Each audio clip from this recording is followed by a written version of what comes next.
hay un consejo que yo doy a la gente que empieza en teatro. Les digo, ser pesados. Ir a buscar trabajo, aunque no os busquen a vosotros, porque no van a venir a buscaros. Y todo eso viene de un libro que mi madre me compró, que se llamaba, que le exigí yo que me comprara para decirle a mi padre que volvía a estudiar. Y el libro se llamaba Cómo tener novia en 10 días. Y entonces el libro empezaba de una manera, yo creo que extraordinaria. Decía, la primera cosa para tener novia que hay que hacer es buscarla. Parece tonto, pero es que mucha gente que quiere tener novia y no la busca. Entonces yo cuando le digo a la gente, para trabajar en teatro hay que ser pesado, hay que ir una y otra vez, y así lo hice yo, y así empecé a trabajar. Pedían un acordeonista, yo iba. ¿Usted toca el acordeón? No, bueno, pues toco la guitarra. No, es que es un barrio de París. Ponía otro anuncio en la escuela, hace falta un malabarista de circo. Ahí iba yo. ¿Usted es malabarista? No, pero toco algo la guitarra. No, es que es un malabarista de circo.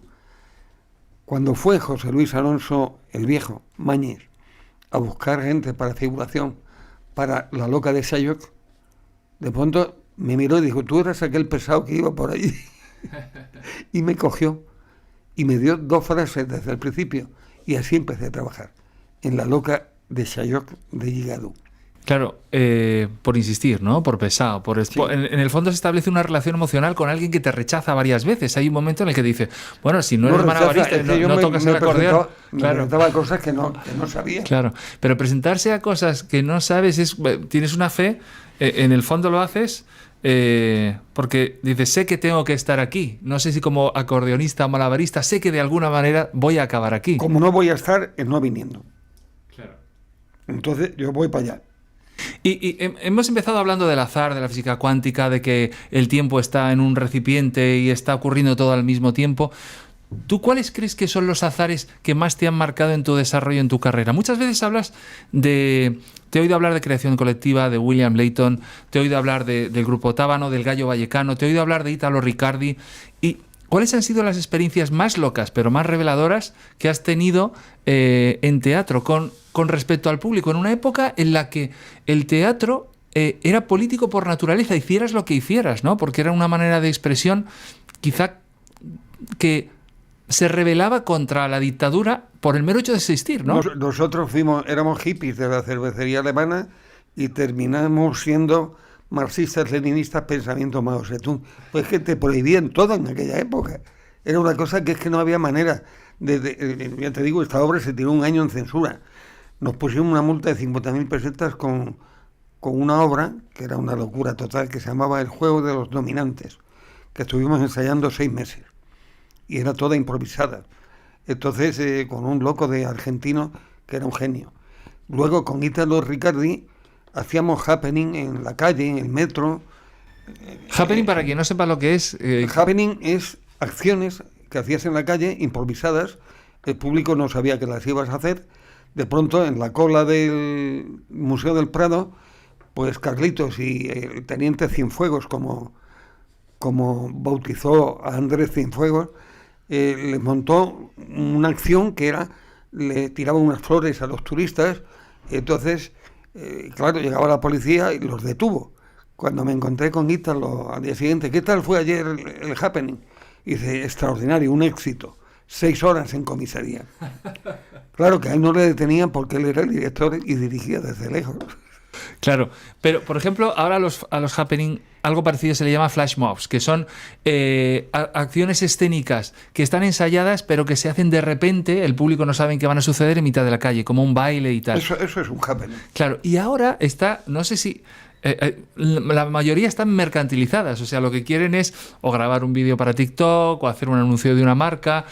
Antes eran como protestas, el happening tenía un elemento de rebelión. Totalmente, o sea, es decir, lo menos que podías acabar era en comisaría o que te pegaran un par de hostias, ¿no? Sí, no, o sea, es decir, cuando no el propio público estuviera en contra tuya. Pero quiere decir, como estaba prohibido actuar en la calle, en cuanto que alguien avisaba, la policía se presentaba. Claro, y el happening en el fondo tiene la metáfora de puedo hacer lo que me salga de los cojones, cuando me salga de los cojones, de manera totalmente no es improvisada, de una manera que es impredecible. O sea, en el fondo era como una especie de expresión de libertad, ¿no? Hacer un happening. Sí. Era el momento. No, hay en las obras, incluso dentro del teatro a veces, cuando hacíamos esto en el Colegio Mayor San Juan Evangelista, tenía mucho que ver con el happening. Bajábamos al público y teníamos que provocarle con una frase, con la palabra Coca-Cola, pero el subtexto era la pregunta más esencial que tú te harías en la vida. Pero ese era el subtexto. La provocación tenía que ser Coca-Cola. Imagínate lo que te contestaban, vete a la mierda, o sea, tal. Entonces, era una provocación continua. Hacíamos, por ejemplo, una tortura en escena, y la tortura la habíamos ensayado como una tortura real. Confiesa, no sé nada, tal. Y luego cambiábamos el texto. La tortura se convertía en el subtexto y el texto era la biografía de José María Pemán y Pem Martín, que nace en Cádiz en 1898. Y todas esas anécdotas las cuentas en un libro que tengo por aquí, que ahora voy a sacar. ¿Cómo se llama el libro? El libro es Vivir del aire, ¿no? Vivir del aire, que yo había querido titular Hasta que el Alzheimer me devore, y que como Petra no me dejó, le he puesto el nombre ahora a una obra que hago y que está basado en ese libro, y se llama Hasta que el Alzheimer me devore. Vale, y entonces voy a contextualizar. Hasta que el Alzheimer me devore es la obra que tienes ahora mismo mientras grabamos esto en la Sala Mirador, sí, que es una obra además que juega con el azar de manera doble, ¿verdad? Bueno, es que el azar siempre es más de doble, es por llamarlo de alguna manera. El azar es infinito, pero yo digo que dentro del infinito le pongo como una trampa más, digo, y ahora más azar todavía. Hasta aquí he estado improvisando cosas de mi pueblo, del burro, de mi tío el cojo, de no sé qué, de no sé cuánto y tal. Ahora vamos a hacer que la historia se cuente según las bolas salgan, y he comprado un aparato de eso que los niños echan €1, sale una bola y hay un juguetito dentro. Me ha costado 150 euros. Entonces, pasé por un sitio, vi el teléfono, llamé al señor y me lo vendió. Y me vendió como 70 bolas. ¿Y dentro de las bolas qué metes? No, en las bolas las he numerado, del 1 al 50. ¿Qué son los capítulos de...? Es en lo que yo, la vida profesional, he dividido en 50 momentos, 50 anécdotas. Y entonces, cada vez que sale una bola, cuento, se proyecta sobre un ciclorama. Por ejemplo, dice Italo Riccardi. Pues cuento historias, anécdotas de Italo Riccardi, que fue un profesor de mimo, otro genio. Mis profesores son Italo Riccardi, Juan Carlos Oviedo, William Layton y Enrique Buenaventura. ¿Y José Luis Alonso, que has mencionado antes? Ese fue fundador conmigo.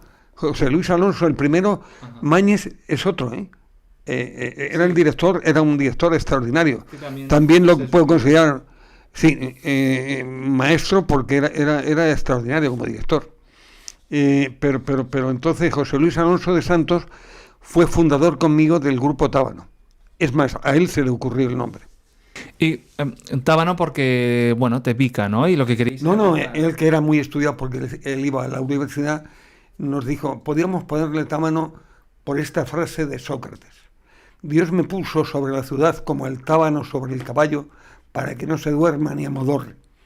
Y dijimos todo, pues nos parece muy bien. Es cojonudo, ¿no? Está hablando un poquito de una sociedad que estaba adormilada y amodorrada y que empezaba a despertar, ¿no? Porque era el tardofranquismo. Era muy bien traída la frase.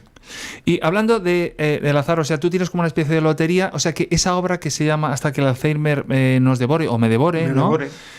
Nunca va a ser igual, porque según la bola salga, tú vas a contar... y además la manera en la que cuentas esas anécdotas o esos episodios de tu vida siempre varían. No solo, ya antes de ese azar, cuando empieza al principio tampoco es un texto aprendido. De pronto me acuerdo de no sé qué cosa y la cuento.